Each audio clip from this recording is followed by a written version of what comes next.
Hey guys, welcome to Gregsbeerreviews today. Nothing like having a nice cigar out on the beach. Time for a beer though. Let's see what's in the fridge, guys.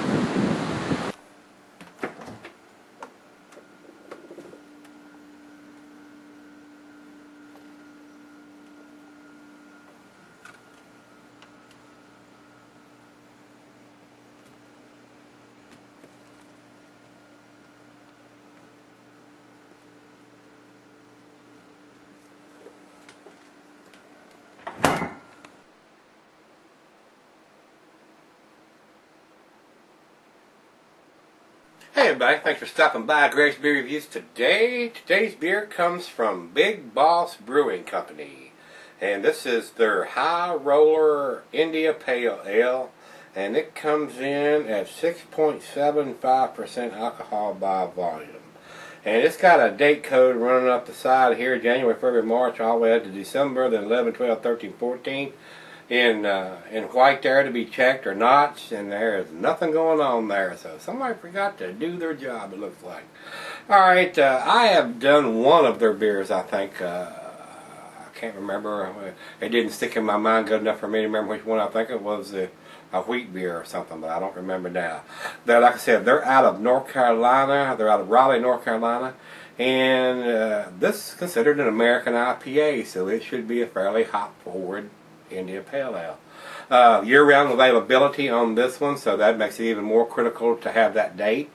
So we absolutely don't know when this was put in the bottle. This one came from Total Wine when I went down there on the beer run several weeks ago. Let's see. Let's get into the food pairings. Food pairing, the cuisine is your typical IPA cuisine, which is your curried and your Thai food. And the cheeses are peppery, Monterey, pepper jack, sharp, blue, cheddar. Your more pungent cheeses, Gorgonzola, Limburger. And the meat is poultry, fish, shellfish, salmon, and grilled meat. And without further ado, these beers are not recommended for extended cellarings. So let's not extend it any further, guys. Kind of wish you had a notch on that date code on the side, so we kind of have an idea whether we're reviewing a fresh beer or not a fresh beer. So they pay the price by not having that date on there. So if it's a great fresh beer and not so great old beer,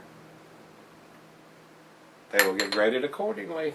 They made the step by putting it on the label, but they didn't follow up notching it or marking it or whatever. So, and putting it on the case doesn't cut it with me because I buy these one at a time. A lot of people buy them one or two at a time. So you got to step up to the plate and put it on each bottle and can as far as I'm concerned. Alright guys, over into the light. It is very orangey tangerine color, very typical of your IPA color. That pour will give us about a half finger of head, and it is dissipating quickly here, guys. So to me, it seems like it's got a slight reddish tint to it. I don't know. Looks like it's got a red tint in the light here. So I don't think that's severe shining through, but it just looks like it's got a heavier coating color on that head. So let's get a nose on this one.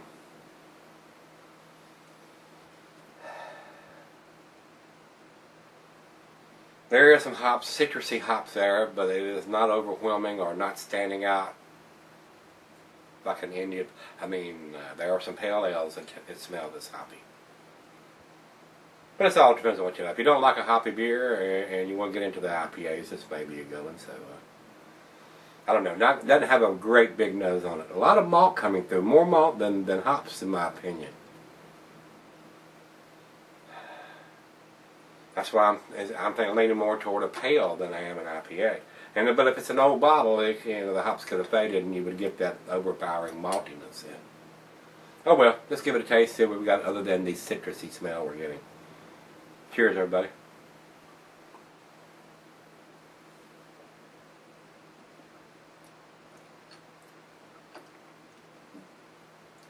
Definitely has a bitter back end on it. The hops are not standing out though. They're kind of subdued.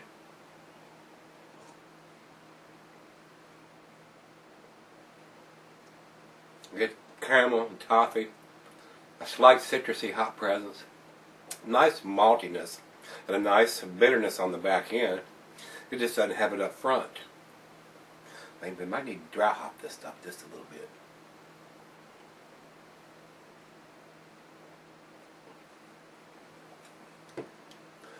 It's right out of the fridge, 40 degrees. I'm not getting the alcohol now that it's cold, but that may change as it warms up. Fairly tasty. I mean, it's very sessionable for a 6.75, almost a 7% beer. So I will give them credit for that. It's probably a well-made beer. It's just not hop forward enough to be considered an IPA to me.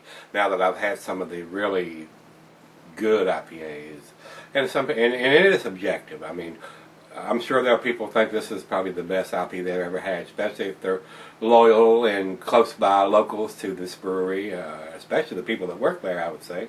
So we're going to let it warm up, and we'll come back. We won't pass any further judgment until we get to the bottom of it. Do the final jug. I'll be right back. Alright, everybody, I'm back. Got just a little left here. It's a well-made beer because I'm not getting a whole lot of the alcohol, and it's almost 7%, but it is mostly caramel, a little toffee, and citrusy. The IPA part's not coming through to me, guys. So it's more like a pale than it is an IPA. So it's a decent beer, but I don't think it's up into the IPA class as far as I'm concerned. I do not have the IBUs on this. I'll double check. No, it does not say. It has no commercial description either. So let's do the final chug on this one.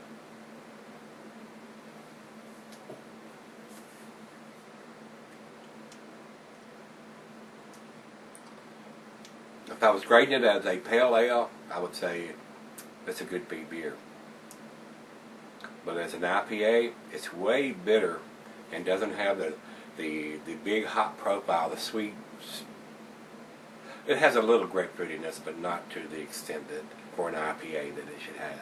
But it's definitely bitter on the back end. So if you don't like a sweeter IPA and you like a real super bitter IPA, you really might like this one. But it doesn't have a pronounced hop profile.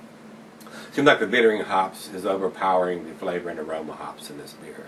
And I don't know if it's dry hopped or what the deal is, if they do any of that at Big Boss. But wasn't super impressed with this one, guys, and I'm going to call it like I see it. They got the label for somebody to put a date on it, and they didn't put the date on it, and it's an IPA, so I consider that pretty important. If it had a date, it would have probably got the 5, which is a B-. But since it has no date, I'm going to give it to 4, which is a C. Fairly average. I don't think it's impressive enough that I will seek it out again. So if you've had this one, give me some comments back whether you liked it, loved it, best thing you ever had, couldn't stand it. It was okay to me. If it had a date, it would have got the B, but it doesn't have the date. So let's go to the rating. Rate Beer says 81 overall and 50 in the style. So I can see where they're coming from there. 81 is being generous, I think, without that date on there and as bitter as it is.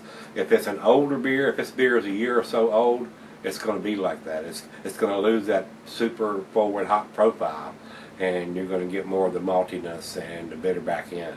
So maybe it's an old beer, guys. We don't know without the date on it. That's why they got to C today. They need to step up to the plate and go ahead and finish doing what they should have done to that label.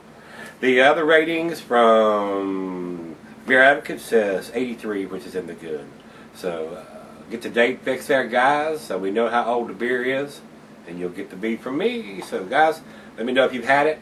Rate, comment, subscribe, and let's see what's in the fridge tomorrow. Go with it.